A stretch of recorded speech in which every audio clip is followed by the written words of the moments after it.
Have you ever wondered why it is that when you swing slower and smoother, you often hit the ball better and further than you would have done trying to swing more quickly? Well, you're not alone. Many golfers experience that strange phenomenon and would like to be able to repeat it, but you can't because you don't know what it is. Today, I'm going to reveal the key to changing direction from the backswing to the downswing to help you find more fairways, regain lost yards, and swing with minimal effort for maximum distance. So the mistake I see being made overwhelmingly by golfers who struggle to hit the driver as far as they should is a misunderstanding of how to start the downswing. And with an intent to hit this club hard, they make a fatal error once they reach the top of their swing.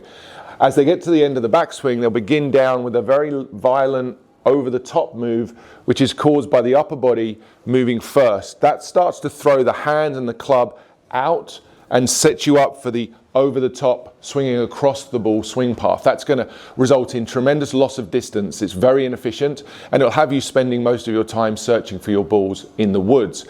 Conversely, if you're trying to swing a bit slower or smoother, something strange happens that you've probably never been able to identify until now.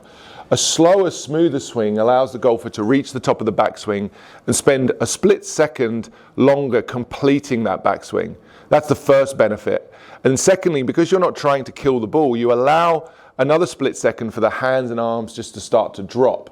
And it's this lowering of the hands and the arms in the initial phase of the downswing that is really the key difference here. This is the part of the swing that if you learn to do correctly, you'll add yards back to your driver immediately and you'll be hitting it straighter than you ever thought possible. So let me give you a couple of feels and drills to do in order to be able to incorporate this into your swing. The very first thing we need to understand in order to help us hit this driver better, longer and straighter is to complete our backswing.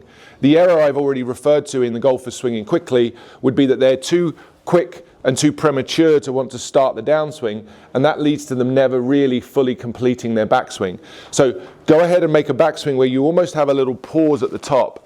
Get a sense of completing your turn. And if you find that difficult to do, something that would really help you is to just pull your trail foot back at setup. I made an entire video on this topic. There are so many benefits to setting up with a closed stance and playing golf this way. I'd encourage you to check out this video later if you haven't already seen it. But the first thing we're going to do is complete our backswing with a small little pause at the top. If you think about it, when you're trying to swing smoothly, when you're not trying to crush the ball, that's exactly what you do. You don't rush, you wait till you get to the top, and then a lot of what I'm about to say next happens instinctively. And hopefully for a lot of you, just thinking about completing the backswing will be enough to help you improve your downswing sequence. But for those of you that still need a little bit more information, we're going to get to the top, complete the backswing, and then this is the key part. The grip and the hands go down first. And that's an intentful movement there of my arms to pull the club down, whilst from this front view recognizing that I don't do anything with my body from a rotational perspective. I'm actually trying to keep my body turns closed. So I make a backswing, complete my turn. You'll see my shoulder turn here is through 90, 100 degrees of shoulder turn with the driver. And what I'm going to try to do is maintain that rotation whilst lowering my arms. And doing that slowly, you'll see that very clearly how the hands and the club drop first. This is a sequencing drill, meaning it's changing the order of which things happen to try to help you have a more efficient sequence to help you hit the ball better. Most of you who struggle with this have your sequence round the wrong way. You go body first and then the arms try to catch up. This is the opposite. I've got plenty of examples here of tour players demonstrating this exact drill and feel that they use as they start the downswing. And here's Bryson DeChambeau talking about his feeling that he uses when he tries to swing the driver in the downswing. Comes from the lats, so a lot of, you can see when I'm pulling down, so I'm pulling the club as hard down as I possibly can. So I pull up and I pull down. So it's a lot of doing the same thing, but just feeling like I pull it harder. It's like I pull it harder, yeah. So I move it faster back and I pull it down harder. So what Bryson's saying there is once he reaches the top, he really has a sense of pulling the arms down first, knowing that the body will always catch up.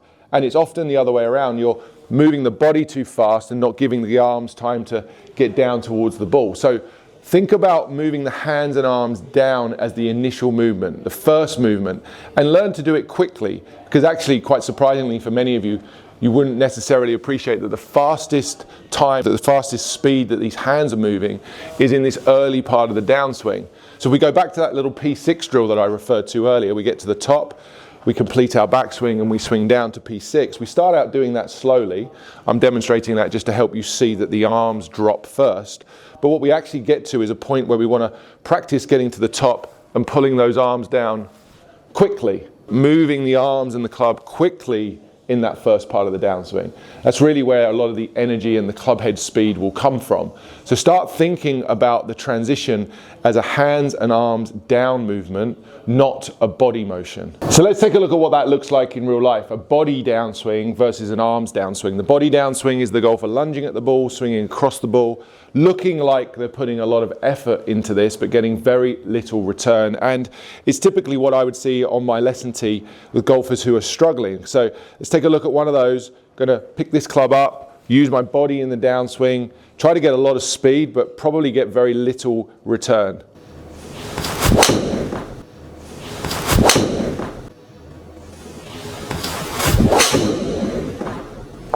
Okay, I swung quite quickly at that. I really tried to make sure that I did do that. You're looking at the ball flight up there. You'll see that that's quite familiar shape to a lot of you, that slice shape or fade, some of you might call that. That really wasn't a bad one. I swung at 98 miles per hour there. That's almost 100 miles per hour. I tried to swing quickly. Felt like I swung quicker than that, to be honest with you, so I kind of didn't get that speed I was expecting. And even though I made reasonable contact, that ball's only carried 206 yards. So for nearly 100 miles an hour of club speed with the driver, to get a return of only 206 yards is pretty poor. And yet, as I said, I felt like I put a lot of effort into that. Now I'm going to show you what would happen if it was an arms driven downswing, or at least the first part of the downswing was initiated by the arms. I already know this swing is going to be less effortful, more speed, more distance, and it's what you're really looking for. So now I'm set up. I'm going to do everything I've already discussed today. I'm going to complete my backswing, take a little bit longer just to make sure my backswing's completed, and then lower my arms, fire my arms relatively quickly here in the downswing, but make sure it's my arms that go first, not my body. Can already feel that that's less effort, but at the same time it already feels faster. Really trying to put the speed into this part of the swing. So trail foot pulled back slightly. I already mentioned that's a really helpful part of the swing. Let's complete the backswing and fire the arms down and see what we get.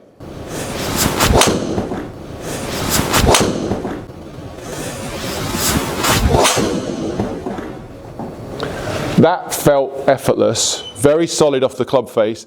There's a high push draw with 103 miles per hour of club head speed. So my club head speed went up 5 miles per hour with less effort. And my distance went to 153, 154 carry. It's nearly 50 yards of extra carry. If that doesn't convince you that there's something in this concept, I don't know what will. I know that the feeling of swinging slower often results in better shots, and today's video covers the why that happens. Now you've got something you can go and practice. I'd encourage you to get out there straight away and give this a try. Report back how many yards you add to your driver. If you found the drill I shared in today's video useful, then you might also be interested in checking out my tour quality ball striking video series. This is 16 videos and over an hour of content that offers you a step-by-step systematic approach to improving your ball striking throughout your bag. Everything you need to improve your swing, your setup, and the drills that you're going to need to practice are included in this series. You get lifetime access. I'm going to put a link down in the description, and if you pop your email address in there, you'll get to watch the first 3 videos for free. Before you go today, don't forget to hit that like button and subscribe to the channel if you're new. You're also welcome to leave a comment. I read all of them and try to reply to as many as I can. And if you want to continue watching more videos on YouTube, then YouTube thinks that this is the one that you should watch next. So go ahead, click on it and enjoy.